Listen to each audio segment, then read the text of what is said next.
அன்பு கிராமத்தில் இருக்கிற சகோதர சகோதரர்களுக்கு ஆண்டவராக இயேசு கிறிஸ்துவின் நாமத்தினாலே நான் நன்றி தெரிவித்துக் கொள்கிறேன்.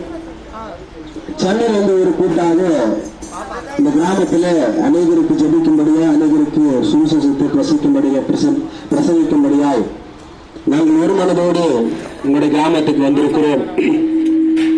ஒரு சாட்சியோடு கூட ஒரு சின்ன செய்தியை பகிர்ந்து கொள்ள விரும்புகிறேன். உங்க வீட்டில் இருப்பதுன்னு சொன்னா இந்த செய்தியை கேட்டு கர்த்தர் உங்களை ஆசீர்வதிப்பார் என்று விசுவாசிக்கிறேன். ஜனவரி மாதம் 10ஆம் தேதி அன்று எனக்கு உடலில் ஒரு சிறு பிரச்சனை. கிட்டத்தட்ட 28 ஆண்டு காலமாக இல்லாத ஒரு பெரிய ப்ராப்ளம்.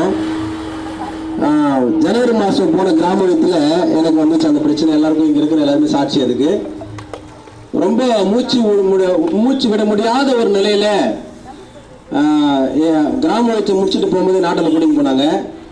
அதுக்கப்புறமா அங்கே ட்ரீட்மெண்ட் பார்த்துட்டு மறுபடியும் அங்கே 25 அடுத்த நாள் காலையில் நான் வீட்டுக்கு போனேன். ஒரு 2 நாள் சரியா இருந்துச்சு. மறுபடியும் பக்கத்தில் அருகாமையில் இருக்கிற மருத்துவமனைக்கு போனேன். மறுபடியும் இன்ஜெக்ஷன் போட்டேன். 1 வாரம் சரியாச்சு. மறுபடியும் அதே ப்ராப்ளம். கண்டினியூவா 2 மாசம் எனக்கு தொடர்ந்து இருந்துகிட்டே இருந்துச்சு. சரியாகவே இல்லை. அப்புறம் சித்தா டாக்டர் போய் பார்த்தேன். அப்பயும் வந்து அந்த டைமுக்கு தான் சரியாக தவிர அது கம்ப்ளீட்டா கியூர் ஆகல. அதுக்கப்புறம் எனக்கு தெரிஞ்ச ஒரு பெரிய டாக்டர் போய் பார்த்து பேசும்போது அவர் உடம்பு ஃபுல்லா செக் பண்ண சொன்னார். என்ன பிரச்சனை இருக்குன்னு சொல்லிட்டு உடம்பு ஃபுல்லா செக் பண்ண சொன்னாரு. அப்ப என் மனைவி கிட்டே எங்க அம்மா கிட்டே சொன்னேன், என்னம்மா உடம்பு ஃபுல்லா செக் பண்ண சொல்றாங்க, ஏதாவது இருக்குமோ அப்படின்ற ஒரு பயம் எனக்குள்ள இருந்துச்சு.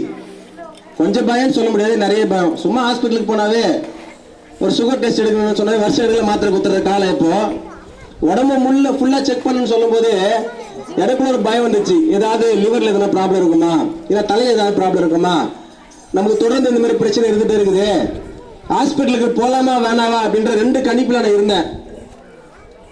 அப்போ என் மனைவி சொன்னாங்க, உங்களுக்கு ஒண்ணுமே இருக்காதுங்க, இன்னும் அநேகருக்கு நம்ம சுவிசேஷத்தை சொல்லணும், அநேகருக்கு நம்ம ஜெபிக்க வேண்டியது இருக்குது, அநேக கடமைகளை கத்து நம்ம கொடுத்துருக்கிறாரு, அதனால நீங்க தைரியமா போய் செக் பண்ணுங்க, உங்களுக்கு ஒண்ணு இருக்கான்னு சொன்னாங்க.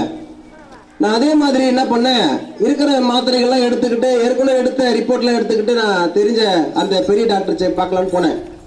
அவர் என்ன பண்ணார், ஃபர்ஸ்ட் ஒவ்வொன்னா செக் பண்ணிக்கிட்டே வந்தாரு. உடல் என்ன பிரச்சனை சொல்லி கண்டுபிடிக்கலான்னு சொல்லிட்டு ஒரு செக்கப்பா பண்ணிட்டு வராரு. எல்லாமே நார்மலா வருது. எல்லா டெஸ்ட்டுமே, எக்ஸ்ரே டெஸ்ட், சளி test, urine test, blood test, 2 முறை 3 முறை பிளட் டெஸ்ட் எல்லாமே எடுத்து பார்த்து அதுக்கப்புறமா ஒரு கட்டத்தில் கடைசியா இசிஜி எடுத்தாங்க. அப்புறமா செஸ்ட்டுக்கு மட்டும் ஸ்கேன் எடுத்து பார்த்தாங்க. எந்த ப்ராப்ளமும் இல்லப்பா, எல்லாமே கிளியர் ஆகுதுன்னு சொல்லிட்டு டாக்டர் கடைசியில மாத்திரை கூட எனக்கு எழுதி கொடுக்கல. அந்த அளவுக்கு கர்த்தர் என்னை சுகப்படுத்தினார்.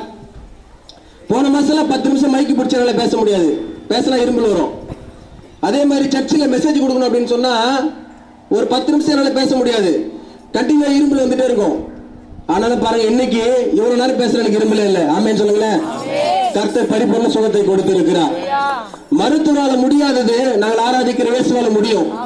இதை கேட்டுக்கொண்டிருக்கிற அன்பு சகோதர சகோதரிகளே, உங்கள் குடும்பங்களிலே எப்பேற்பட்ட பிரச்சனைகள் இருக்கும் என்று சொன்னார், நான் எப்படி இயேசுவை தேடி போய் எனக்கு இயேசு சுகத்தை கொடுத்தாரோ அதே மாதிரி உங்கள் இல்லங்களே, உங்கள் வீடுகளிலே இயேசு உங்களை தேடி வந்திருக்கிறார். உங்களை சுகப்படுத்த விரும்புகிறார். உங்க வியாதிகளை பலப்படுத்த விரும்புகிறார். உங்க குடும்பத்துல கடன் பிரச்சனையா, வியாதியா, கஷ்டமா, துயரமா, துன்பமா எதுவாக இருந்தாலும் நாம் தேடுகிற நிம்மதியை இந்த உலகத்திலே மனுஷனால கொடுக்க முடியாது. ஆனால் நாம் ஆராதிக்கிற இயேசுவாலே நிச்சயமாய் அவர் விடுதலை சுகம் தருகிற தேவனாய் இருக்கிறார். ஆமென் சொல்லுங்களேன். கர்த்தர் நல்லவர். யாராவது இருப்பீங்கன்னு சொன்னா இங்க வந்திருக்கிற ஊழியர்கள் உங்களுக்கு ரெடியா இருக்கிறோம், உங்களுக்கு ஜெபிக்கிறதுக்கு ரெடியா இருக்கிறோம்.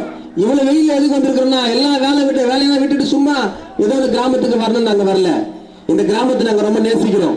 இந்த கிராமத்தில் இருக்கிற ஒவ்வொரு மக்களையும் நாங்க நேசிக்கிறோம். இந்த கிராமத்தில் இருக்கிற ஒவ்வொரு வாலிப பிள்ளைகளை நாங்க நேசிக்கிறோம். இயேசு எப்படி நேசிக்கிறாரோ அதே மாதிரி நாங்க உங்களை நேசிக்கிறோம். உங்க வீட்டுல ஏதாவது தேவைன்னு சொன்னா நீங்க எங்களை அழைங்க, உங்களை நான் ஜெபிப்பதற்கு தயாராக இருக்கிறோம். கர்த்தர் தாமே சாட்சியை ஆசீர்வதிப்பாராக. ஆமென்.